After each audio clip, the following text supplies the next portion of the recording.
Audio Jungle.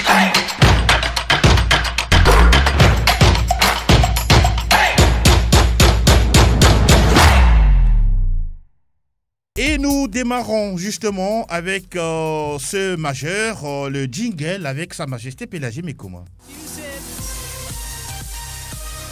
English Premier League News. Vous l'avez compris, score final 4-1 pour Manchester City face à cette formation de Liverpool. Franck Lunyama, aujourd'hui, peut-on dire que Liverpool est out pour le sprint final en Première Ligue anglaise? Avec tout ce qu'on voit, on peut dire oui. On peut dire oui parce que les Reds ne se retrouvent plus depuis plusieurs semaines. Et il fallait gagner dans ce duel très attendu pour se donner encore une chance de titre là-bas. Mais on a comme l'impression que c'est plutôt la passation de pouvoir. J'ai aimé le commentaire du journal. La passation de pouvoir. Liverpool ne peut plus gagner ce titre au vu de tout ce que ce club est en train de montrer. Il y a, on va dire, un certain renoncement. Malgré la qualité de l'effectif? Oui, il y a de la qualité, mais on a comme l'impression qu'il y a un renoncement. Liverpool n'a plus les armes pour lutter, effectivement. Donc, j'ai aimé les commentaires du journaliste qui dit... Anthony Tobelem, voilà, Liverpool sait s'aborder tout seul. Voilà. Liverpool s'est disloqué dans ses matchs. Regardez un peu. Ça fait quand même 8 ans que Man City n'a plus gagné là-bas. Depuis 2003. Depuis 2003, voilà. Non, ça fait quand même 18 ans. Ah oui, c'est pratiquement. beaucoup. C'est beaucoup, c'est toute une éternité. Donc, sur ce match, vous allez voir que les deux équipes ont évolué en 4-3-3. Une bonne première mi-temps pour Liverpool quand même. Première mi-temps, il y a eu des pénaltys ratés de chaque côté. Et puis après, Alisson qui offre, on va dire, 2 buts à cette équipe dans cette situation tendue et vraiment dans ces conditions. Oui. C'est difficile de revenir dans le match. C'est un coup de marteau derrière la tête. Vous voyez un peu, il y a 55% de possession pour Liverpool, 45% pour Man City, 6 corners pour les Reds, un seul pour les Sky Blues. Voilà. Mais Liverpool n'a pu gagner, n'a pu faire la différence. On ne comprend pas. Inefficacité, c'est ce qui se voit dans cette équipe depuis plusieurs semaines. Et voilà, Liverpool, on le dit, on peut le dire, n'a plus les armes pour lutter dans ce championnat. Aujourd'hui, Pep Guardiola est plus fort que Jürgen Klopp? Oui, sur ce match, sur cette rencontre, Guardiola a quand même eu le mérite de positionner les pions où il faut pour pouvoir battre Klopp. Maintenant, dans cette rencontre, loin de cette rencontre, moi je pense que je l'avais dit dans ce studio, les joueurs de Liverpool n'ont plus cette hargne-là de gagner. Quand vous voyez un peu Salah qui essaie de se démêler, mais Mané, c'est toujours la même séquence. Quand il prend la balle, ce qu'il va faire avec la balle, vous envisagez déjà ce qu'il va faire, parce qu'il n'est plus imprévisible. On l'attend et c'est ce qu'il fait. Et vous voyez Firmino également qui est, je dirais, transparent. Maintenant, le vrai problème de Liverpool, c'est que cette formation n'arrive plus à profiter de ses temps forts. Parce que dans cette rencontre-là, il y a eu à un moment donné cette formation de Liverpool qui avait le ballon, qui était capable d'aller inquiéter les Sky Blues, mais ils ne l'ont pas fait. Et maintenant, ça a payé cash. Quand je fais un peu je vois un peu cette rencontre, je vois qu'il y a les défenseurs qui manquent beaucoup à cette formation de Liverpool. Oui. On parle de Van Dijk notamment, Joel Matip. Fabinho et Anderson, ce n'est pas la même chose que Van Dijk et Matip, par exemple. Oui. Donc, on est en train de forcer les choses. Maintenant, c'est Alisson également, à un moment donné, qui est sorti de cette rencontre, qui a permis aux Sky Blues. Maintenant, je vois cette formation de Man City là revenir calmement et doucement. Et aujourd'hui, je pense c'est 5 points de plus que le deuxième, c'est-à-dire United, avec un match en retard. Oui. Donc ça veut dire que Guardiola est en train de revenir, il est en train de dominer à nouveau cette première ligue anglaise. Fifi, bonjour, bienvenue. Salut Angelo, je salue le plateau, je n'oublie pas tous ceux qui sont en train de nous suivre. Vous allez bien, j'espère. Ça va. Alors, dites-nous, vous avez cru à ce retour-là de Manchester City dans cette seconde phase du championnat? Quand on prend le début de saison de Manchester City, on ne pouvait pas tellement croire à cela.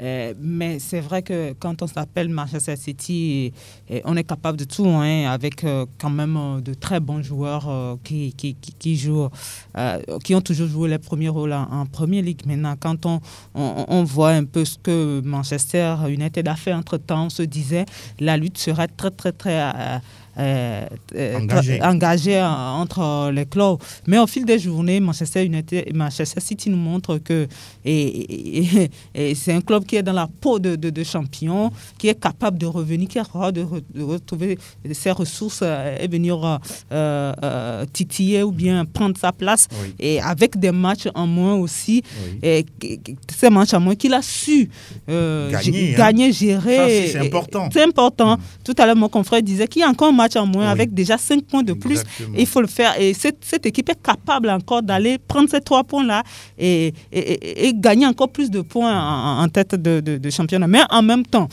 c'est parce que les clubs comme Liverpool, comme Manchester United n'ont pas su profiter à un moment donné et de leur avance et prendre le large. On se rappelle de Manchester United qui perd un match face à Sheffield. Oui, je pense Sheffield United, exactement. Qui était avant-dernier de championnat, alors qu'il était premier au classement. À ce moment-là, ce n'était pas possible. Et vous avez vu que derrière, Manchester City n'a pas perdu du temps face à ce même Sheffield-là. Et même si ça a été difficile, lui, ce club-là est allé chercher au moins un but. Qui fait la différence. Voilà, c'est la marque des grands. Oui. Et comme on l'a toujours dit en Angleterre, c'est difficile de gagner deux championnats de suite. C'est compliqué. C'est compliqué. Liverpool est tout simplement en train de nous montrer cela. De confirmer cela. Liverpool gagne un championnat. Liverpool a quand même les joueurs pour aller, mais derrière, Pour vous, c'est la fatigue. C'est quoi exactement qui explique cette méforme de Liverpool? Est-ce que c'est la fatigue? Mais il faut reconnaître qu'ils ont quand même, quand vous avez beaucoup de blessés, toute votre défense pratiquement, et les ténors de cette défense-là qui sont out, qui sont blessés, c'est compliqué quand on joue en Première Ligue. Et ceux qui remplacent Matip et Van Dijk, ce n'est pas ça. Quand vous jouez contre des équipes comme Manchester City, ça paie cash. Surtout avec l'absence totale d'Alisson hier dans les buts qu'il a offert quand même. Donc ça paie cash. Donc Manchester City aujourd'hui n'a pas volé sa place. Et ils sont tout simplement en train de jouer crânement leur chance et d'aller. Moi, je crois qu'ils sont capables. Ils sont capables, avec 5 points, un match en moins, de garder, de gagner encore ce championnat. Ce qui est hallucinant également, c'est que City a des blessés. Il y a également De Bruyne, il y a Aguero. Hier, Jesus Gabriel était rentré. Mais c'est pas, la même. Avec ces blessés, si cette formation-là arrive quand même, si cette formation arrive quand même a évolué, a supplanté, déjà a quand même une marge de 5 points de plus que son poursuivant direct avec ses blessés. Quand on sait la valeur, on connaît la valeur d'un Kevin De Bruyne, on sait ce que Aguero peut faire en attaque, on sait ce que Ressources en forme peut faire, ça veut dire que City a quand même une large marge pour pouvoir remporter ce championnat. En tout cas, on suivra de toutes les façons les performances des uns et des autres, parce qu'au classement, certes, on a City qui a 50 points, plus 29 au compteur, avec United, deuxième, 45 points. Curieusement, quand on jette un coup d'œil au tableau des défaites, City n'en a que 2. 4 pour United, 5 pour Liverpool, 6 pour Leicester, et puis 6 également pour Chelsea. On comprend aisément que City est sur la voie, pourquoi pas, d'aller remporter un nouveau titre de champion en Angleterre. Et puis c'était le 100e but de Raheem Sterling sous Pep Guardiola. Il est le 3e joueur à marquer à la bagatelle de 100 buts après Lionel Messi, qui en a eu à marquer 212, et puis Kun Aguero qui en a réalisé 120. Chelsea a battu Sheffield United 2-1. Ça aussi, Tourelle est en train de réussir.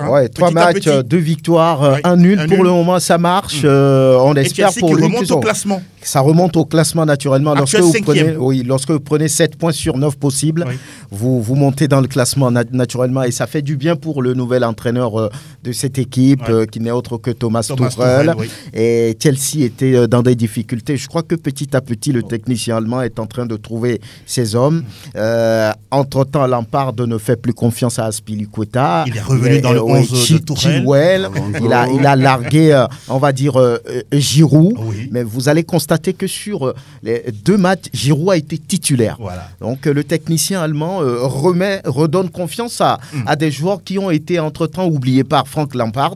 Et ça semble marcher. Mason Mount, entre-temps disparu aussi, a marqué dans le dernier match. Donc Je crois qu'il est en train de donner un nouvel équilibre, une nouvelle philosophie de jeu à cette équipe et ça va bien pour Chelsea, du moins pour les 3 derniers matchs. Il n'a pas connu de défaite, 1 nul, 2 victoires, 9 points sûrs, 7 points sur 9 possibles. En tout cas, on ne peut que lui souhaiter beaucoup de chance à ce monsieur Thomas Tuchel, très paternaliste dans sa façon de coacher les joueurs.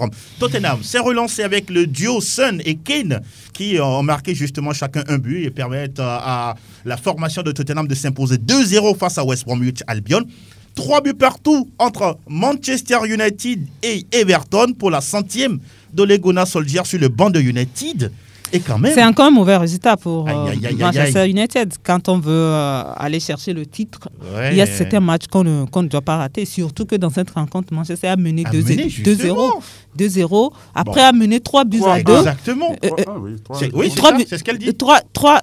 3-2 a mené 3-2. 2-0. Après, il y a eu l'égalisation. 2-2. Il y a eu 3-2. Et puis, dans les arrêts de jeu, on n'a pas su gérer cette avance-là et on prend encore une 3e but. C'est regrettable pour Manchester United. Il faut parler de l'inefficacité de Rashford le jour-là. Lui aussi, ces derniers temps, il va pas bien. Il a manqué de réalisme, voilà, et ça a été payé cash. Et puis tout ça, la blessure également de Paul Pogba. Bon, on attend de voir exactement sa blessure à la cuisse. Aston Villa qui a épinglé Arsenal 1-0. Arsenal, justement, au classement qui est 10e avec 31 points. Au classement des meilleurs buteurs, on retrouve Mo Salah. 16 buts en 22 matchs, 13 pour Calvert-Lewin et puis 13 pour la superstar peut-être de la première ligue anglaise, Bruno Fernandes, qui a déjà 13 réalisations à son compteur. Fini pour la première ligue anglaise et on aborde... Salta el Madrid, salta el Barça, arranca el clásico. Está el tiempo de la Liga. Sí, buena la que recibe de Casemiro, haga la primera, gol. Il y a eu un match, il y a eu quand même 3 cartons rouges, 2 pour les entraîneurs de chaque côté, Lopetegui et puis Bordalas, et puis 1 pour Dieng Dakonam, l'international togolais, le capitaine de Retafe. Score final 3-0 pour le FC Séville. Ah oui, c'est quand on voit, c'est vrai, le geste de Dieng sur Ocampos, derrière le joueur sort.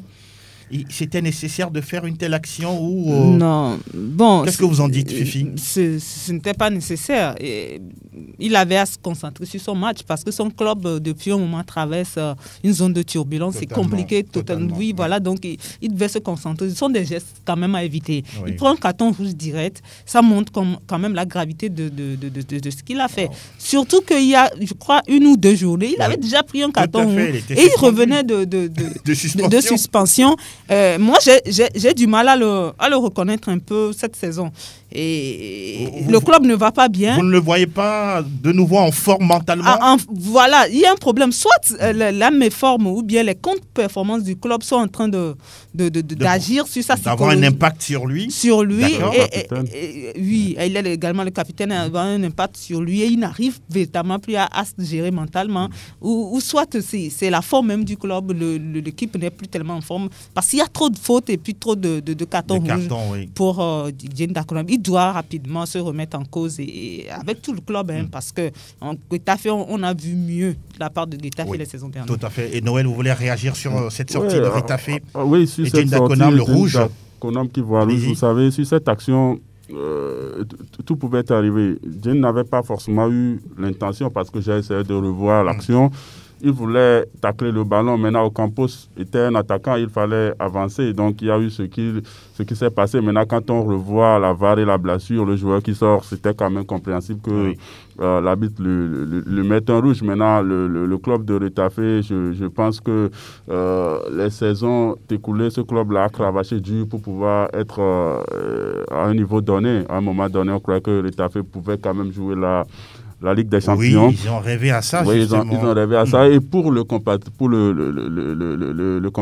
je pensais que c'était à ce moment-là, je l'avais dit dans ce studio, s'il était bien entouré, s'il était bien entouré, Dieng n'avait plus le niveau de Retafe. Oui. Il devait évoluer ailleurs plutôt dans un autre club, que ce soit, je ne sais pas, en Ligue 1, en Première Ligue. Il avait la capacité de jouer, voilà. En Italie et partout. Maintenant, quand ça passe comme ça, vous savez, parfois, quand on rate le train, j'espère que ce ne sera pas son cas. Hein.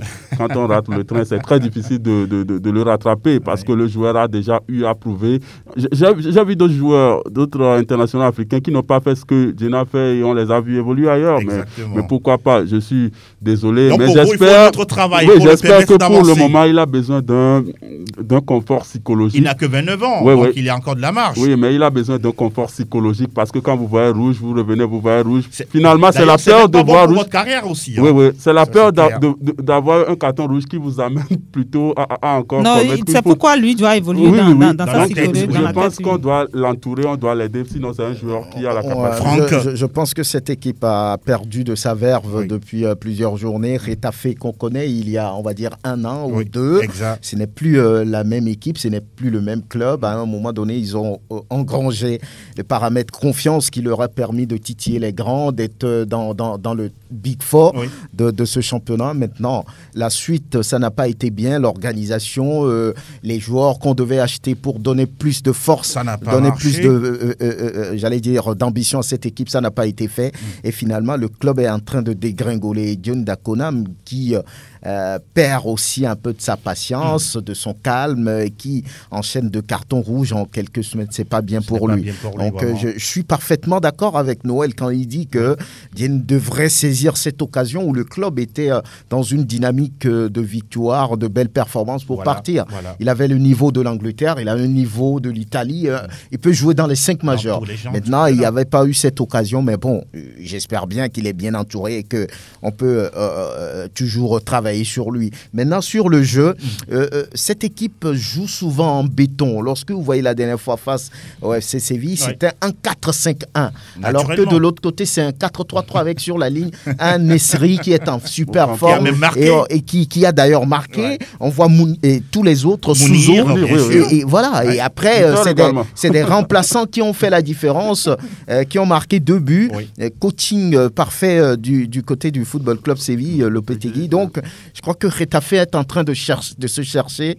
Le club n'a plus la même verve. 12e au classement, ça veut tout dire. En tout cas, on ne peut que leur souhaiter beaucoup de courage parce que nous ne parlions que du 22e acte de la Liga espagnole. Il reste encore 16 longues et pénibles journées. Le Betis Séville a essayé de vouloir tirer le marron du feu face à Barcelone, mais à la fin, ce sont les Catalans qui se sont imposés 3-2 grâce à des buts de Trincao et d'un certain Lionel Andrés Messi. Bilbao fait un match nul face à Valence, 1 but partout. La belle victoire du Real Madrid face à Huesca, 2-1 avec un doublé de Raphaël Varane. Ah oui, ça aussi c'est important à souligner. Pendant ce temps, l'Atlético de Madrid joue ce soir face au Celta Vigo. L'Atlético qui a 50 points, le Real et le Barça, les deux en ont 43. Séville, 4e, 42. Villarreal est 5e avec 36 unités. Au classement des meilleurs buteurs, on retrouve Luis Suarez, 14 buts et 13 pour Lionel Messi et puis 13 également pour En-Nesyri du Maroc. Fini pour la Liga espagnole. Désormais, on va filer du côté... Alles über Bundesliga. Alors, le Bayern avait déjà joué vendredi parce que ce soir, le Bayern joue sa demi-finale au Mondial des clubs. Du Mondial des clubs face à la formation de Al-Ahly, le champion d'Afrique d'Égypte. Oui, Franck Nunyama. Oui, le Bayern a été, on va dire... très correct dans le match face au Hertha Berlin. Ça n'a pas été un match facile. Sous la neige, complètement. Sous la neige complètement. Oui. Et puis, on a vu Lewandowski qui s'est loupé sur un penalty. Ça n'arrive pas tous les jours. Cette équipe du Hertha Berlin me surprend un peu dans son classement parce que c'est une belle équipe qui propose du jeu, qui produit du jeu. Malheureusement, ils n'ont pas su faire la différence dans leur temps fort. Et après, le Bayern a frappé. Et surtout se louper à la dernière seconde. secondes voilà. match. Donc, c'est incroyable. On n'a pas compris comment il s'est arrangé pour se louper sur une telle action. Donc, entre-temps, le Français Coman a fait une frappe contrée qui donne l'avantage au Bayern. C'était quand même suffisant pour prendre 3 points. De l'autre côté, on attendait Leipzig. Eh bien, le club a répondu en allant dominer le plus mauvais club de la Bundesliga actuellement, Schalke 04. 3-0. Et voilà, il n'y a pas eu, on va dire, de résistance. Et c'est Dortmund qui fait la mauvaise opération en se faisant battre par Fribourg 2-1. Ça ne va plus trop pour le club de Terzin, comment on l'appelle, le croate Erdin Tazic, je ne sais plus, c'est un peu son nom. Et le Borussia Dortmund qui perd justement du chemin dans le classement. Vous pensez que Erling Haaland, il va rester ? Pas sûr, avec tout ce qui se trame autour de ce joueur. Il y a le Real, il y a Manchester United, il y a tellement de clubs, mais il ne peut pas. Il ne peut pas rester. Il va partir en fin de saison. Le Bayer Leverkusen s'est baladé devant Stuttgart 5-2. Pas de problème pour ce club qui est en train de revenir. Et puis ce match-là entre Hoffenheim et Francfort. Offenheim, ça ne va pas du tout. Difficile pour le club d'Ilas Bebou qui a sauvé un peu l'honneur. 1 contre 3. Il est entré et puis il a marqué. Donc ça fait du bien pour lui, mais pour l'ensemble du club, c'est la dégringolade un tout petit peu. Ils sont actuels 12e aussi, on va le voir, dans le classement. Mönchengladbach a perdu à domicile devant Cologne. C'était inattendu. 1 but contre 2. Et Augsbourg également a été battu à domicile par Wolfsburg. 0 but contre 2. Qui fait aussi un très bon championnat. Un très bon championnat. Et Mayence a surpris Union Berlin, cette équipe qui quand même est la nouvelle sensation. Voilà. Et c'est le duel entre le Hertha et l'Union Berlin, parce que c'est 2 clubs qui viennent de la même ville. Exact. On se pose des questions, pourquoi ça ne va pas au Hertha, mais l'Union va beaucoup mieux. Voilà, ça fait 1-0 pour Mayence. Et puis l'autre match entre Arminia Bielefeld et Werder est reporté. Tout à fait. Et au total, 24 buts ont été marqués sur les 8 matchs disputés, donc 3 buts par match. Au niveau des buteurs, on a Lewandowski qui est en tête, même s'il n'a pas marqué ce week-end. 24 réalisations. Maintenant assez confortable. Vraiment. Et derrière, on voit André Silva de Francfort, 17 buts. Et Erling Haaland, 14 buts pour boucler le top 3. Au niveau du classement, on regarde de près, après cette 20e journée, c'est le Bayern qui est en tête avec 48 points. Deuxième Leipzig, 7 points toujours de différence, 41. Troisième Wolfsburg, 38 points. Quatrième Francfort, 36. Le top 5 est bouclé par le Bayer Leverkusen, 35 points. Quand on descend un peu, on voit Hoffenheim quelque part à la 12e position avec 22 points. Au niveau des 5 derniers du classement, on a 14e Cologne, 21 points, 15e Hertha Berlin, 17 points, 16e Arminia Bielefeld, 17 points aussi. Mayence se classe 17e, 13 points. Et puis, oulala, Schalke, 8 petits points. Là, vous l'aviez dit la dernière 60 fois. Possible. Franchement, ce ne sera pas possible pour cette équipe de se maintenir en malheureusement Bundesliga. Pour le club de Gelsenkirchen, ça ne va pas du tout. 8 points sur 60 possibles. Je ne sais pas trop comment ils vont faire pour revenir, à moins qu'ils ne gagnent, on va dire, tous les matchs qui restent. Ce qui n'est pas évident. Ce qui n'est pas évident du tout. Une seule victoire depuis pratiquement une vingtaine de matchs. C'est vraiment compliqué. Oui. Autre information avant de passer justement à cette équipe du Bayern, on en parlait tout à l'heure, qui va disputer la demi-finale du mondial des clubs. Curieusement, l'équipe a été maintenue sur le tarmac pendant 7 heures de temps à cause d'un petit souci technique par rapport à leur avion. Ils ont été très très énervés. Très très énervés. Vous connaissez les Allemands pour leur rigueur, pour leur précision dans tout ce qu'ils font. Donc ces histoires-là ne font que les énerver, les emmerder. Mais bon, qu'est-ce qu'ils peuvent faire Et après, les dirigeants ont demandé de se concentrer sur le match et d'oublier rapidement ça parce que c'est quand même le champion d'Afrique. Et Manuel Neuer a dit, cette équipe d'Al-Ahly, il faut avoir peur d'elle. Elle a les moyens de pouvoir bousculer le Bayern. Au-delà, le Bayern reste l'ultra favori de cette compétition. Et même si les Tigres de Monterrey sont déjà en finale, le club de André-Pierre Gignac et attendent tout bonnement de croiser soit Al-Ahly ou soit le Bayern. Attendent tout bonnement de se faire battre par le Bayern. Voilà qui est dit. Fifi, vous voulez parler un mot sur ce mondial du club? Vous voyez le Bayern remporter cette compétition? Le Bayern est largement favori. Aujourd'hui, si Ali peut créer la surprise. Non, pas créer la surprise, peut déranger un peu le Bayern. Peut-être parce que le Bayern a passé 7 heures peut-être à l'aéroport. Sinon, à part ça, si on prend les deux équipes, il n'y a pas photo. Il n'y a pas photo. En tout cas, Al-Ahly, quand même, un des grands clubs d'Afrique. Hein. Il faut le préciser. Mais bon, c'est face au Bayern. On ne sait jamais. C'est le football. Ce n'est que formalité. Moi, je pense qu'on doit revoir ce mondial des clubs. C'est souvent le vainqueur. Oui, on est en train de réfléchir à tout ça. De la Ligue des Champions qui vient bonnement rentrer avec son trophée. Ce n'est qu'un trophée de plus pour le vainqueur de la... Mais qu'est-ce que vous voulez? Une compétition de plus? Oui, une compétition de plus. Mais il y a certains joueurs qui n'ont que ça dans leur palmarès. Oui, mais je veux parler de l'écart ou du niveau. Entre les clubs? Oui, entre les clubs. Ah, mais les champions ne sont pas les mêmes sur les continents. C'est la triste réalité. Ah oui, mais il y a des clubs africains qui ont su tenir tête. Souvenez-vous de ce match entre l'Inter et les puissants Mazembe. Exactement. À l'époque, il y avait Samuel Eto'o à ce niveau. Ça n'a pas été facile. Il a fallu de peu pour que le TP Mazembe puisse créer la surprise. Également avait dérangé. Pourquoi pas.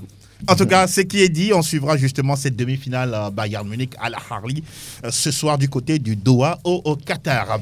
On va parler désormais d'une autre ligue où beaucoup de choses se passent là-bas. Monaco, le champion. Et quel spectacle pour une dernière victoire. 100% Ligue 1, Conforama. Lacazette réussit le sien. 28e but de la saison sous les couleurs de Lyon avant de quitter le club. Paris Saint-Germain face à l'Olympique de Marseille, le 100e classique français.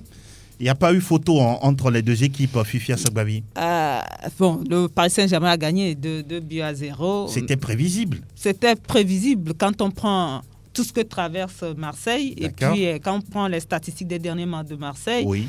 C'était prévisible, mais le Paris Saint-Germain n'a pas été ultra dominateur dans cette rencontre. Pour moi, le Paris Saint-Germain a marqué. D'accord. Et Marseille a joué, surtout en première période où Marseille quand même avait la possession durant toute... Mais ils n'ont pas inquiété Paris. Ils n'ont pas du tout inquiété Paris. Et le problème de Marseille, pour moi, ce n'est pas l'engagement, ce n'est pas l'envie, c'est peut-être le manque de joueurs. Moi, c'est ce que je crois. Ils n'ont pas de l'effectif. Ils n'ont pas l'effectif nécessaire pour aller déranger, pour cette saison-là, déranger notamment le Paris Saint-Germain, Lyon ou même encore Lille. Il va falloir rapidement trouver des solutions au niveau de Marseille. Mais ils sont obligés de galérer comme ça toute la saison. Toute la saison. Et puis, vous rappelez tout ce qui s'est passé dans la semaine avant cette rencontre-là. Franchement, cette équipe, il faut rapidement trouver des solutions. Sinon, Marseille, pour moi, est en train de sombrer tout simplement. Doit-on toujours parler de classique Paris Saint-Germain, OM Paris Saint-Germain? Oui. Ça demeure un classique. Vous savez, entre-temps, le PSG n'avait pas, je dirais, tout ce soutien-là, tous ces fonds qataris. À un moment donné, il fallait une révolution. Oui, on espère que d'ici là, l'Olympique de Marseille aussi également bénéficie de ça. Oui, aura, je ne sais pas, un soutien venant. On annonçait en fait. Moi, non. Moi, non. Mais si vous aviez les moyens. Oui, si j'avais les moyens, je peux bien investir. Il y a déjà eu des Africains qui sont passés par ce club-là, les Papes du Père, son ami et d'autres légendes, d'autres stars. Quand je prends Didier Drogba par exemple, il a marqué à jamais l'histoire. Basile Boli et tous les autres. Oui, donc je pense que, qu'on le veuille ou non, Marseille demeure toujours le seul club français qui a, entre guillemets, gagné la Ligue européenne des champions. Je pense que c'est un argument aussi solide. C'est vrai qu'on ne joue pas avec le passé, mais quand on veut parler de la Ligue des champions, de l'histoire de la Ligue des champions, on va parler de l'Olympique de Marseille. Donc, on ne va pas parler du PSG qui a raté sa finale l'autre fois face au Bayern. Donc, je pense que Marseille peut toutefois bénéficier des gens qui sont solides, qui savent bien gérer un club de football. Et ça va encore relever le niveau. Et on espère que d'ici là, le PSG aura toujours cette capacité d'être à la hauteur des choses. Parce que quand vous investissez de l'argent, vous ne gagnez pas à un moment donné. Le projet... il est à l'eau. Si l'ambition, c'est de gagner la Ligue des Champions. Parce qu'en retour, il ne faut pas dire qu'on ne gagne pas. Ils investissent, mais en retour, ils ont de l'argent. Quand vous voyez l'arrivée de Neymar, avec tout ce qui a suivi en termes de rendement, Mbappé, l'argent qui rentre en contrepartie. Si l'ambition, c'est la Ligue des Champions, là, on peut dire à un moment donné, ils vont se dire, bon, là... Il suffit juste d'un petit temps. Un peu de patience seulement, c'est ça? Bon, je sais pas, je saurais le dire. Le Paris Saint-Germain se prépare au mieux pour affronter le Barça en 8e de finale de la Ligue des Champions. Il y a une victoire, ça donne de la confiance, mais le Paris Saint-Germain, comme depuis l'arrivée de Mauricio Pochettino, n'a pas convaincu, ne convainc pas dans la production, dans le jeu. Et si c'est ce match-là qu'on doit faire face au Football Club Barcelone, je crains qu'il n'y ait des surprises. Donc, voilà. Donc, dans ce match même contre l'Olympique de Marseille, c'est Marseille qui a joué. Ouais. Lorsque vous voyez un peu la possession, c'est à l'actif des Marseillais, 52% contre 48% pour le Paris Saint-Germain qui a réussi à marquer 2 buts très tôt et puis s'est mis à l'abri, à gérer la situation. Exact. Donc, Marseille, aujourd'hui, le problème, c'est que depuis 2 mercato, ils n'ont pas su avoir le joueur qu'il faut. Dario Benedetto est arrivé, il n'a pu rien faire. Luis Enrique, rien du tout. Donc, je crois que le club est en train de souffrir. Et lorsqu'on voit tout ce que le club a traversé jusqu'à ce match, on ne peut pas s'attendre à une victoire de Marseille.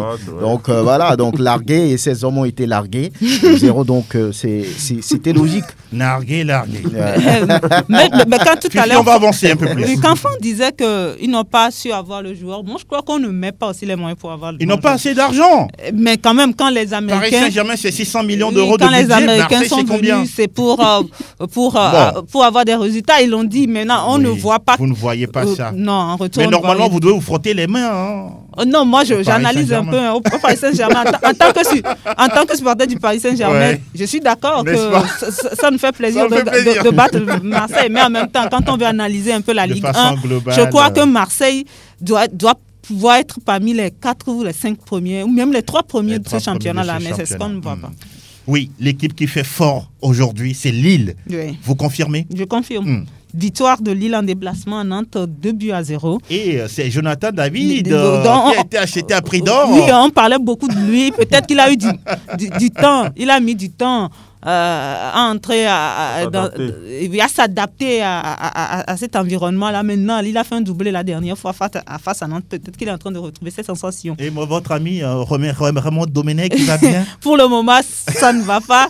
Il est arrivé c'est compliqué pour lui. Très compliqué. Aucune victoire pour l'instant. Oui. Après quoi, 5 ou 6 matchs.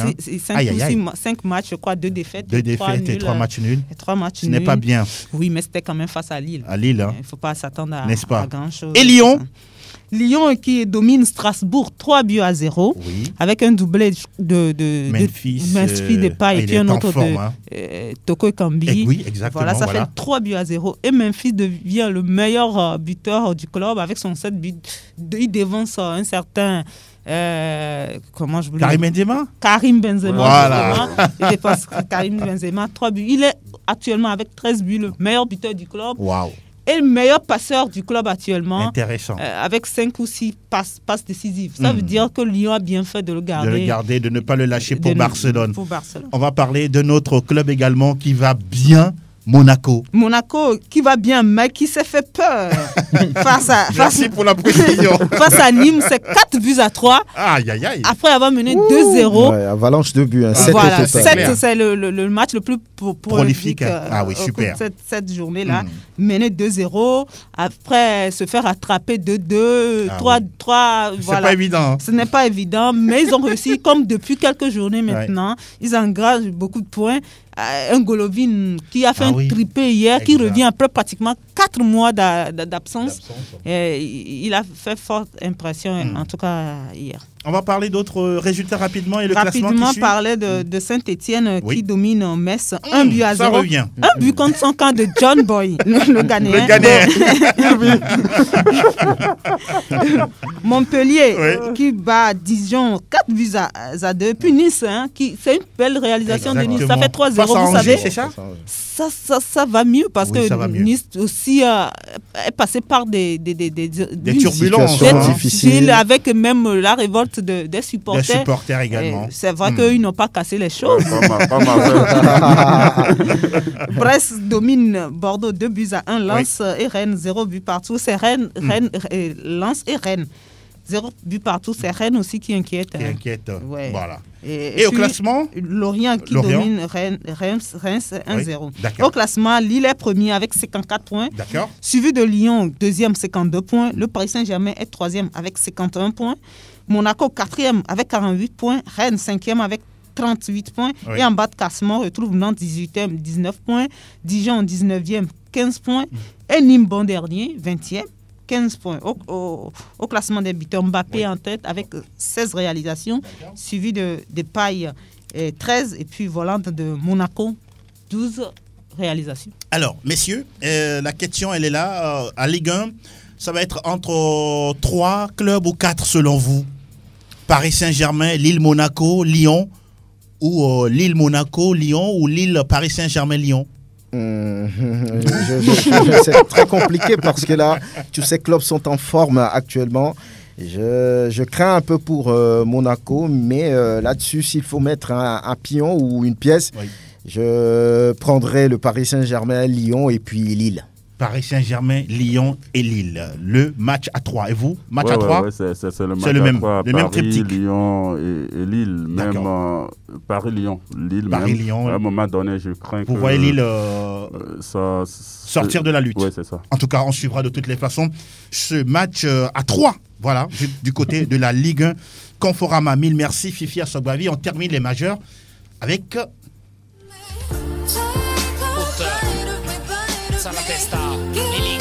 Tutto Calcio Italia.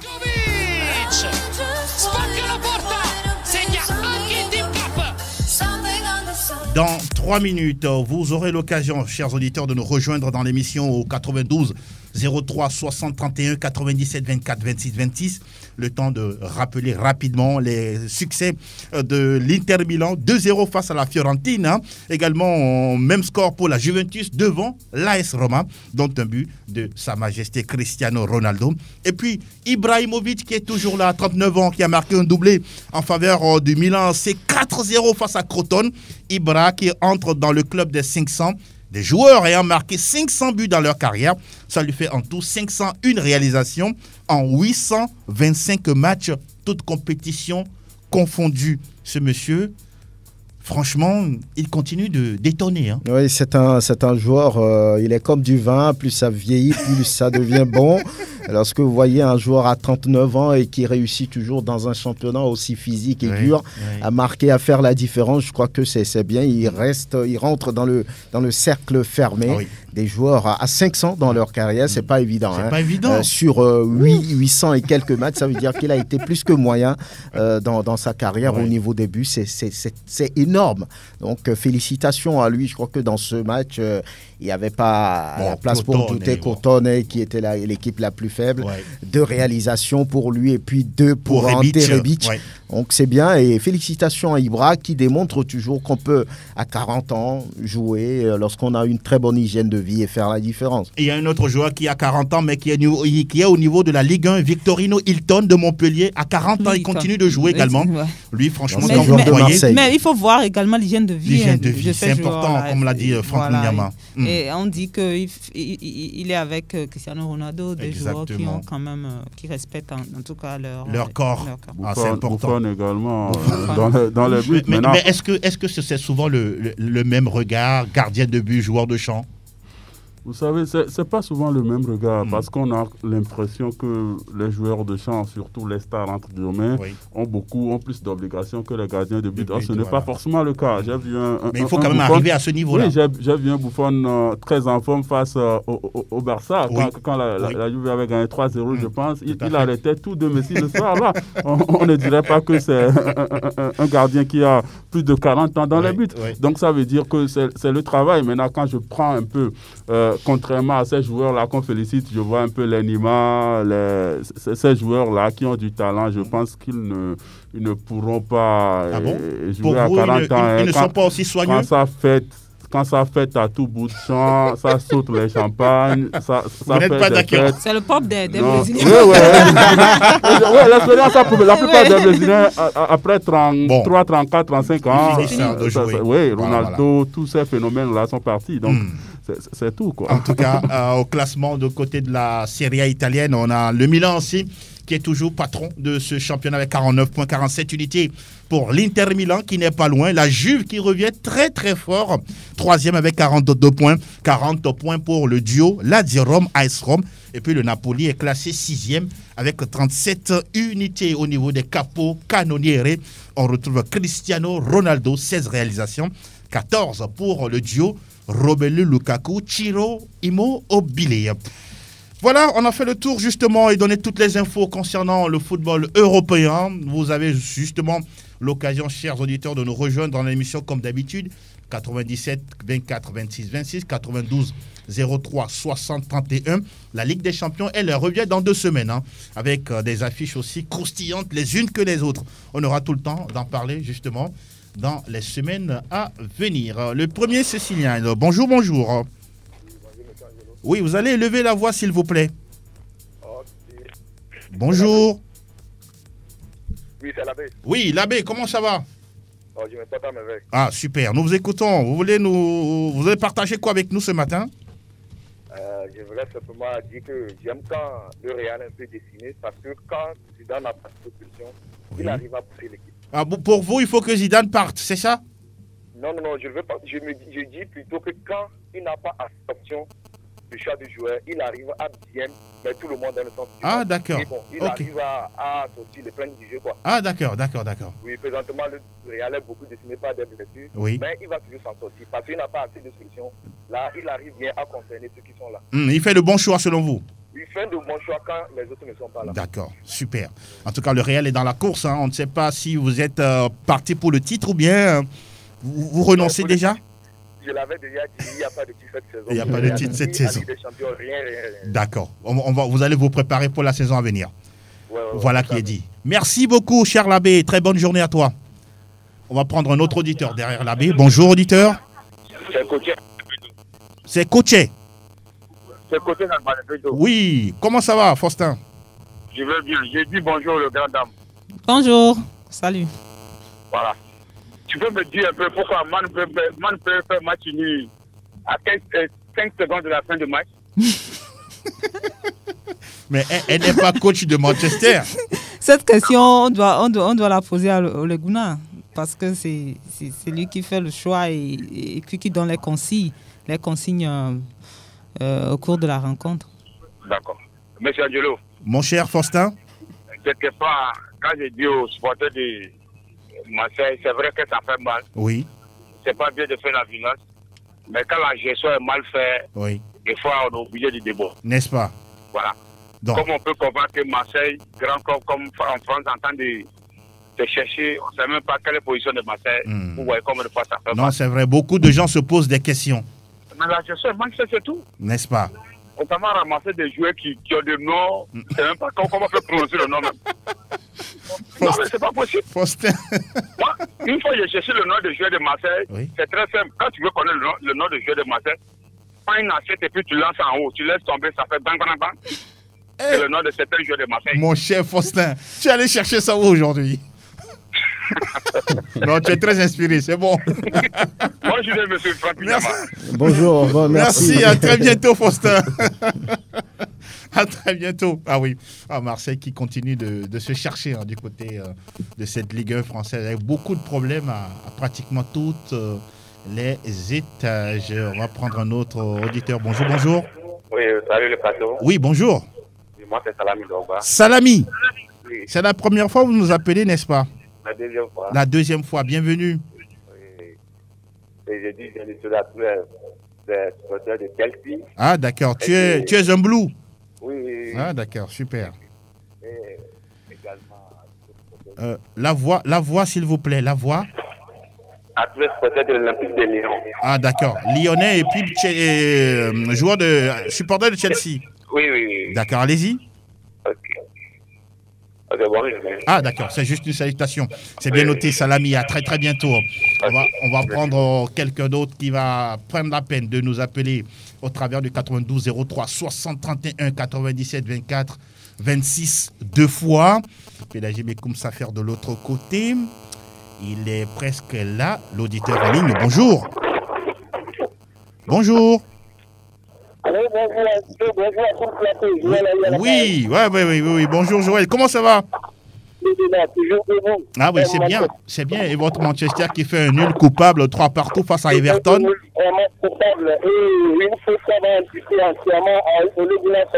Ah d'accord. Je permets de faire des remplacements mais comment est-ce que tu comprends? Il a dit que Manchester ne va pas lutter pour le titre. A-t-il raison de dire ça? Non, il n'a pas raison, mais je veux dire aussi que c'est une manière pour lui de s'enlever la pression. D'accord. Parce qu'on a déjà donné comme objectif de tout faire pour être soit premier ou deuxième cette saison. D'accord. Alors, ce qui bon, il s'enlève la pression. Pourquoi on dit ça? C'est bon, tout Manchester ne gagne pas le titre. On dit ça qu'il n'a pas fait son travail. Mais il vise quand même la deuxième place. Bon, c'est qu'il ne plaît pas. Comme Alisson Becker aussi qui a détruit Liverpool avec des choses pas possibles. Non, mais il y a des jours sans. Mais la maison des Reds fait de nos jours, il y a des problèmes. C'est vrai que si Liverpool, il y a quelques années, était aussi fort et imprenable, c'était également grâce à Alisson Becker.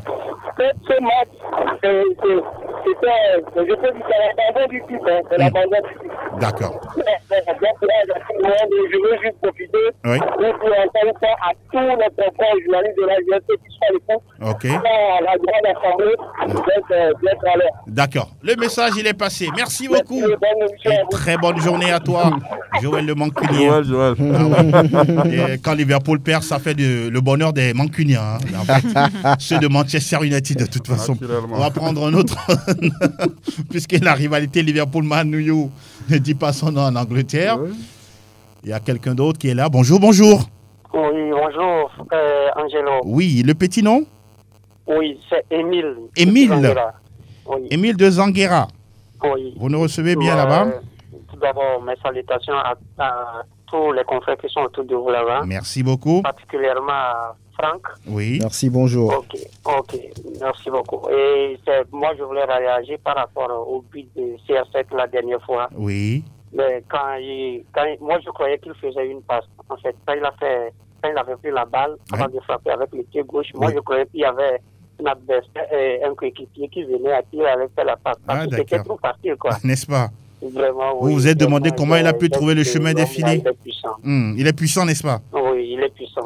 Dans sa jambe, il a quelque chose de secret. C'est le travail, hein. C'est le travail qui paye. Il a pris de l'écart avant de frapper. N'est-ce pas? Juste, il a le pied et puis il a pris toute la vitesse qu'il fallait. Vous êtes tout admiratif. Merci beaucoup et très excellente journée. Merci. C'est pourquoi moi je dis toujours qu'il est le meilleur. N'est-ce pas? Oui, il est le meilleur. Bien sûr, c'est bien noté. Okay. Émile de Zanguera, bonne journée à vous et à très bientôt. Merci beaucoup. Oui. On va prendre encore un autre auditeur. Bonjour. Oui, bonjour mon frère Angelo. Oui, à qui ai-je l'honneur s'il vous plaît? De Mancunien. Dodi. Oui, mon frère Angelo. Apparemment, tu as la voix un peu nonchalante là. On dirait que tu n'es pas très content ce matin. Pardon? On dirait que tu n'es pas content ce matin. Bon, dans tous les cas, on rentre 3-3 hier, vous avez quand même l'occasion de gagner ce match. Et c'est une déception. N'est-ce pas? C'est une déception, mais dans tous les cas, on a pris un point. Puisque dès le début de cette saison, à la maison, on n'arrive pas à prendre les 3 points. Voilà. C'est une chose qui nous marque. Mais comment ça s'explique? À l'extérieur, vous êtes fort, mais à la maison, on ne vous retrouve pas. Oui, bon, je ne sais pas si c'est au niveau des joueurs, bien, c'est au niveau de notre coach avec ses staff. Soit c'est la présence de nos supporters qui manquent à nos joueurs pour la maison, mais je ne comprends Pourquoi pas? Pourquoi pas? C'est pas l'essentiel. C'est pas l'essentiel, n'est-ce pas? Il faut faire mieux. On verra jusqu'à la fin de la saison ce que ça va donner. D'accord. Voilà qui est dit. Moi, je ne suis pas du tout satisfait de mon frère qui vient de passer, qu'il est mancunien, que la victoire de Liverpool fait le plaisir de Manchester United. Ah bon? Non, la défaite de Liverpool. Si on met ça dans la tête, là, on est obligé de rater le titre. Et se concentrer sur le malheur des gens. Pour vous, United peut gagner le titre cette saison? Oui, c'est que si on met ça dans la tête, on est obligé d'oublier le titre. Ah, d'accord. Ok. Malgré que Man City est en avance de nous avec 5 points plus un match en moins. Un match en retard, ça fait 8 points, on va dire que ça fait 8 points. Oui. C'est pas la fin de la saison. Tout à fait. D'accord. Oui, ça, c'est pas la fin de la saison. Beaucoup de courage à vous, Doji, et à très bientôt. Merci beaucoup. Oui. Oui, à bientôt, mon frère. Angelo, le problème, c'est qu'avec Liverpool, il ne faut pas que Liverpool gagne le championnat. N'est-ce pas? Liverpool égale Manchester au nombre de titres gagnés. À défaut pour Manchester de prendre le trophée, il ne faut pas que Liverpool gagne. Le dernier auditeur en ligne. Bonjour, bonjour. Ah, d'accord, oui. Oh, Joël, oui, là. Ça va aller.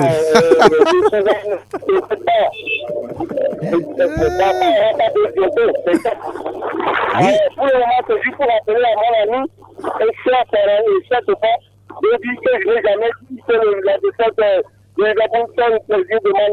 Mais c'est plutôt Angelo qui l'a dit, je voulais t'attirer. D'accord.